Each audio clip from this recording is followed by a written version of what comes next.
ছোট্ট সুমির মনটা আজ ভীষণ খারাপ। তার ভাইয়া সুমন তাকে কথা দিয়েছিল দুবাই থেকে ফেরার পথে তার জন্য নাকি অনেক বড় বড় খেলনা পুতুল নিয়ে আসবে। সেই আনন্দেই প্রতিটি দিন প্রতিটি রাত শুধু প্রতীক্ষার দিন গোনা। সুমি আর সুমন দুই ভাই বোন। সুমি সবে 5-এ পা দিয়েছে আর সুমন 15। অভাবের সংসার, কোনো রকমে দিন আনা খাওয়া পড়াতেই তাদের বেঁচে থাকা।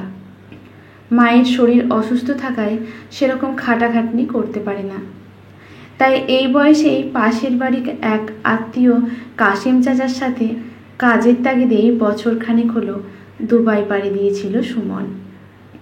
খুব অভাব তাদের, কিন্তু মানুষ হিসেবে এতটাই ভালো যে পাড়ার লোক সবাই তাদের কিছু না কিছু দিয়ে সাহায্য করে দিত। বাবা অসুখে মারা গেছিল সুমি হওয়ার পরে পরেই, তাই বাবা কি জিনিস ছোট্ট সুমি কোনোদিনই সেটা বোঝেনি। বড় ভাইয়া সুমন আর মাকেই সে আপন বলে জানত। দুবাই যাওয়ার পর থেকেই যেটুকু রোজগার করতো সুমন, বেশিরভাগটাই সে মাকে পাঠাতো চাচার হাতে, যাতে মা আর বোনের ভালোভাবে চলে যায়। বেশ কাটছিল তাদের দিনকাল আর সময়। কিছুটা হলেও খাওয়া পড়ার চিন্তাটা তো একেবারেই মিটে গেছিল। মাঝে একবার বাড়ি এসেছিল কাশেম চাচার সাথে। খুব মন খারাপ করছিল মা বোনের জন্য, তাই সুমন তার বোনকে আদর করতে করতে একদিন বলেছিল এবার যখন সে আসবে তখন সব থেকে বড় পুতুলটা তার জন্য নিয়ে আসবে দুবাই থেকে। সাথে আনবে আরও অনেক খেলনাবাটি। সেই কথা শোনার পর থেকেই ছোট্ট সুমি খুশিতে খুব নেচে উঠছিল সেদিন। এক দৌড়ে আরও ছোট ছোট সব বন্ধুদের খবরটা দিয়ে এসেছিল। শুধু অপেক্ষায় ছিল ভাইয়া কবে দুবাই থেকে পৌঁছবে আর কবে আবার বড় পুতুলটা নিয়ে দেশে ফিরে আসবে। রোজই একবার করে মাকে জড়িয়ে ধরত আর আদুরে গলায় ভাইয়ার আসার দিন গুনত। হঠাৎ একদিন সকালবেলা মাকে বিছানার মধ্যেই মুখ গুজে কাঁদতে দেখে ছোট্ট সুমি ভেবেছিল মায়ের বোধহয় পেট ব্যথা করছে, কারণ তার নিজের পেট ব্যথা করলে ঠিক এভাবেই কাঁদত। পরে অবশ্য বেলার দিকে মায়ের কাছে শুনেছিল তার ভাইয়ার নাকি বড় অসুখ করেছে, মাথায় পানি টানি কি যেন সব জমেছে, তাই হাসপাতালে আছে। কাশেম চাচা ফোন করে নাকি এই কথা জানিয়েছে মাকে। সেই থেকেই মা কেমন যেন চুপচাপ থাকে আর লুকিয়ে লুকিয়ে কাঁদে। চান করা খাওয়া কিছুই ঠিক মতো করে না। এই সব কিছুই সুমি লক্ষ্য করে, কিন্তু মাকে কিছু জিজ্ঞেস করতে পারে না। তার সেই বোধ বুদ্ধিটা এখনো ঠিক মতো তৈরি হয়নি। নিজের ছন্দে খাওয়া দাওয়া আর খেলাধুলো নিয়েই সারাদিন মেতে থাকে আর অপেক্ষা করতে থাকে তার ভাইয়া কবে আসবে। বেশ কিছুদিন যাওয়ার পর হঠাৎ একদিন সকালে ঘুম থেকে উঠে সুমি দেখে তার ঘরের বাইরে অনেক লোকজনের আওয়াজ। মাকে সে দেখতে পায় না বিছানার পাশে। বাইরে থেকে লোক মুখে শুনতে পায় তার ভাইয়া এসেছে। খুব আনন্দ হয় মনে মনে। তড়িঘড়ি করে বিছানা ছেড়ে ঘরের বাইরে বেরিয়ে আসে, কিন্তু এত ভিড়ের মাঝে কাউকে এসে দেখতে পায় না। মনটা ভীষণ খারাপ হয়ে যায়।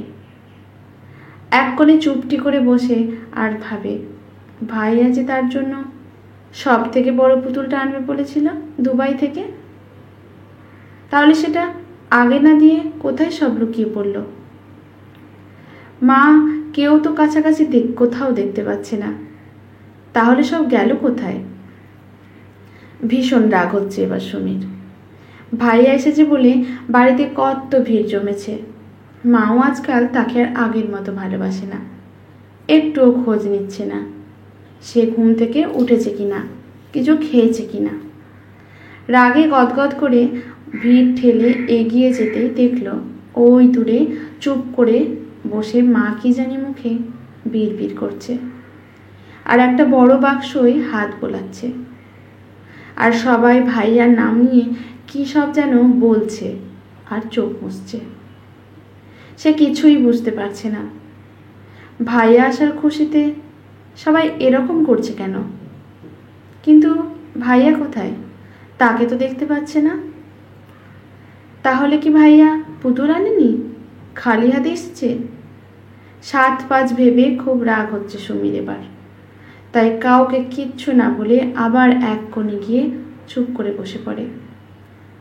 ভাইয়া যে তার জন্য কিচ্ছুটি আনেনি সেটার দিকে মায়ের একটুও খেয়ালই নেই। এই জন্যই তো তার এখন কাঁদা উচিত। তা নয়, উল্টে সবাই ভাইয়ার নাম নিয়ে কেমন জানি চিৎকার করে কাঁদছে। কেউ তো সুমিকে কিচ্ছুটি বলছেই না। আর ওই বাক্সটাতেই বা কি আছে?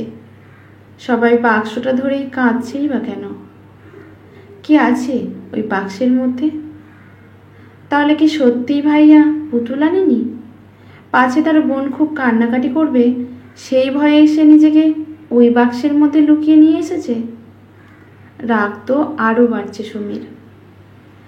ভাইয়া তো আগে কোনোদিনও এরকম করেনি। তাহলে আজ কেন ভাইয়া লুকিয়ে এলো? সবাই তো দেখছে কাঁদছে, তাহলে জিজ্ঞাসাই বা করবো কাকে?